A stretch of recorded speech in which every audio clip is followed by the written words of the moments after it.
Yeah, I think there's a lot of good and a lot of stuff to clean up. I'm pretty happy with how the ones operated. Pretty happy with how they tackled. I think the twos and threes, we got to tighten that up a little bit. We got to, have a little bit more separation on who's going to be those next guys up. We rotated a lot of guys in with the one, so it wasn't just a pure one mix. It was kind of a 1A, 1B mix, and I think a lot of those guys showed great competition. I think there's a few guys that kind of separated themselves, but there's still a lot of competition at just about every position.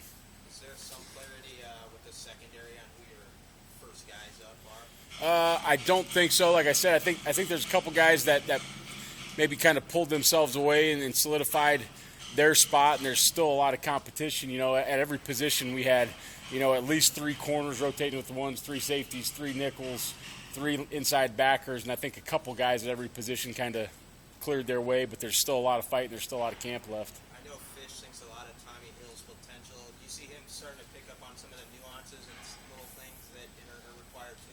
Yeah, Tommy. Every day he flashes. Every day he makes a great play. Tommy's just got to be a little bit more consistent.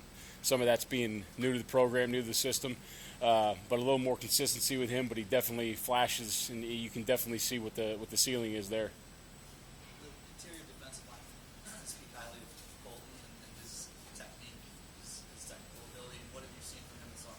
Yeah, I mean, Colton Feast is a guy that came in here as a kind of a walk-on guy that not many people outside the program knew about, and he's just worked and worked and worked, and he's put himself in a position to play a ton of snaps this year, whether he gets to be a starter or whether he's the first guy in the rotation. He's done an unbelievable job with technique.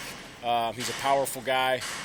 He knows what's going on. He has good anticipation of the game, and he can really run for a big guy. He's playing on some special teams for us as well. How do you go from a guy who is a walk-on to a guy that is going to play big snaps? Like, we have to put yourself in that position. I think you just got to show up every day and show everybody that you're better than the guys that we picked for scholarships. And that's happened throughout our tenure with a few different guys. Some of it happens on special teams, some of it on offense or defense. And Colton Feast has just shown that he belongs with the starters and or that first rotation. You have an interesting situation with Nash, who hasn't played a lot of snaps in college football, and Stephon Wynn, who hasn't played a lot of snaps in college football with a different team.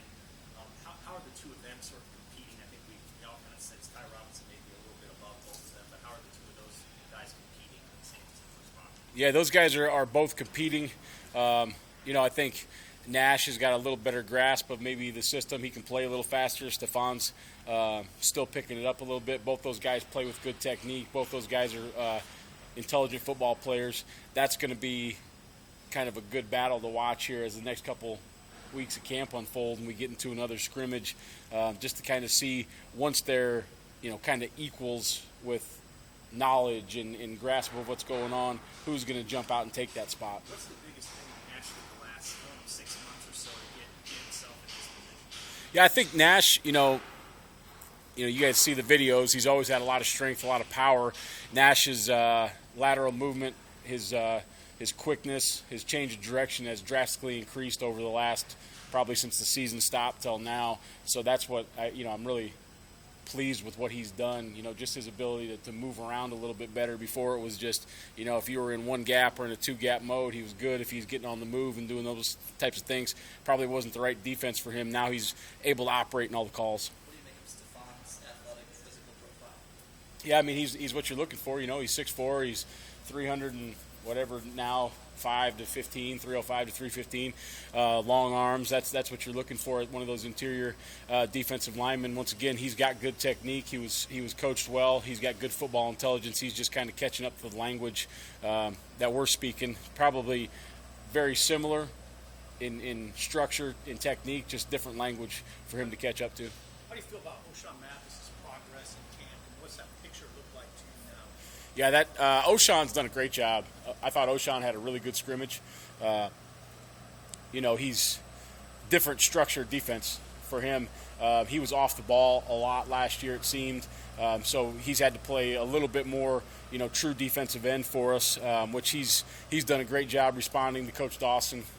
He's picked up everything. He's really a big-time effort guy, and he showed up yesterday at the scrimmage. So it's really nice to have, guys on the edge. You already have Caleb and Garrett. Now you throw O'Shawn in the mix, and then Jamari Butler and Blaze Gunnarsson have had tremendous camps as well. So that's going to be really good to have a good rotation on that edge. Can you move him around? Can you move O'Shawn around a little bit? Yeah, right now I think that he's kind of playing one spot on the defensive end for us. I think because of the knowledge of the system, we've been moving Garrett and Caleb just a little bit more around to make some of those packages. And I think O'Shawn's a really good edge rusher, so we want to give him, as many opportunities as we can to get him on the edge.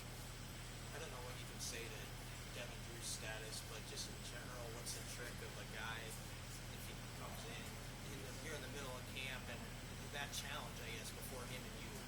Yeah, I think the challenge with that is, we know Devin's a good football player. He's, started a lot of football games at Texas Tech. He's a real bouncy guy. We've known him since he was at Iowa Western. The trick with him is going to be getting him in here, teaching him what we can teach him, and then when he's in the game, if he's in early, we may have to package those calls a little bit to get the stuff that he can operate with. But I think it's going to fall on all of us, myself, Coach Dawson, some GAs, to put in extra time with him as soon as he can get on campuses and eligible to be in meetings. What are you thinking on him? When? Yeah. I hope ASAP. It's all going through stuff way over my head, clearing him with academics and getting him into school and all those kind of things. So. When you were watching O'Shawn at TCU, what did you think of his defense specifically? I know Coach Applewhite was there, and the film is the film, but also you're talking about a guy that saw him every single day, and knowing that Coach Applewhite thought he was going to be a really good fit for what we do on defense, and we thought that what we do, he would operate really well in the run game, and so far he has. He's been a really good job at 5 technique, 6 technique, 9 technique, really giving us a good presence on the edge in the run game. So far I'm really pleased with what he's done there. What sort of the nickel? You guys are on the path from holdovers and transfers into that kind of one team mindset. Where are you guys on that spectrum? Well, I think as college football moves forward, the way it's kind of is right now with it's a little bit of wild west and free agency.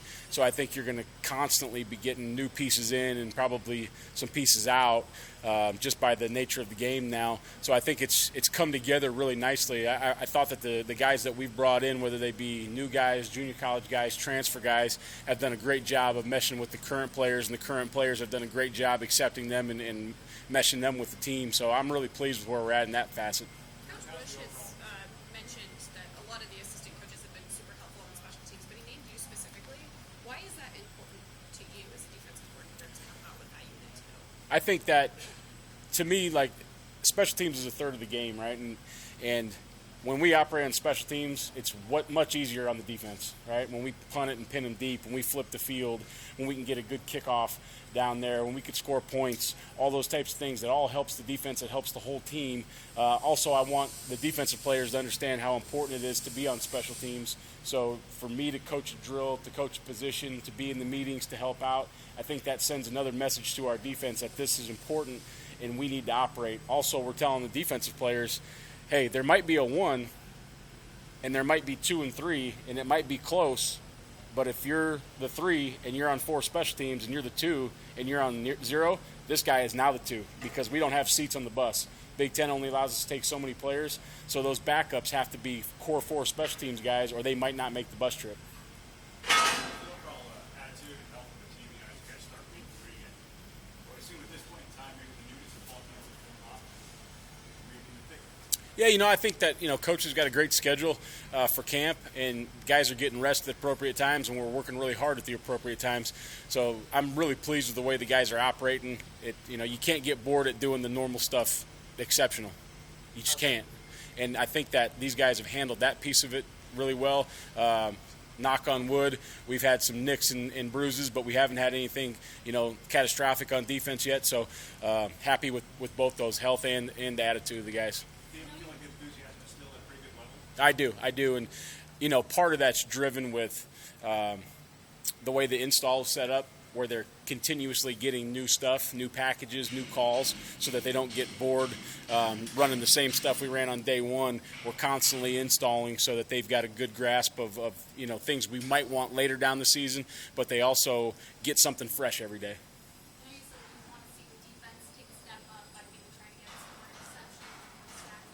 Do you see any of that stuff in scrimmage? Yeah, in the scrimmage, I think we had a couple shots to get some balls out that we didn't get out. We did get a couple interceptions, so that was great to see.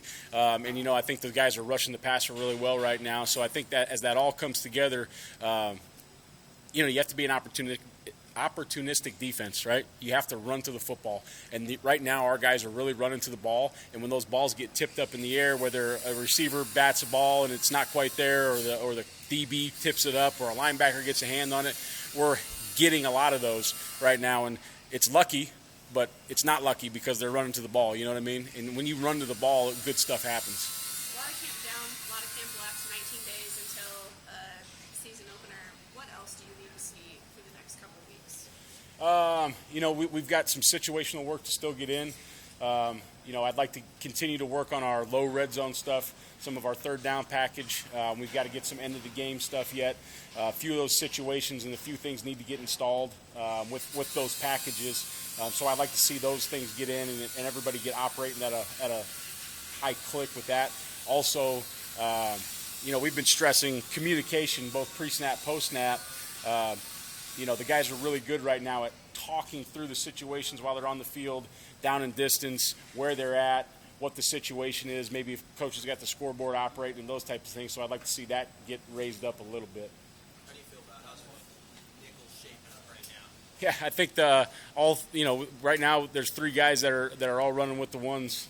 Isaac, Javen Wright, Chris Kolarvik, and I think those guys are doing a really good job. I think it's going to be really hard to see who's going to be the starter, but I think you're going to see all those guys are going to earn the right to be on the field. And I think those guys need to play a huge impact in special teams too, because we've got three legitimate guys that can all play there, so we can keep those guys fresh and then they can operate on the special teams as well.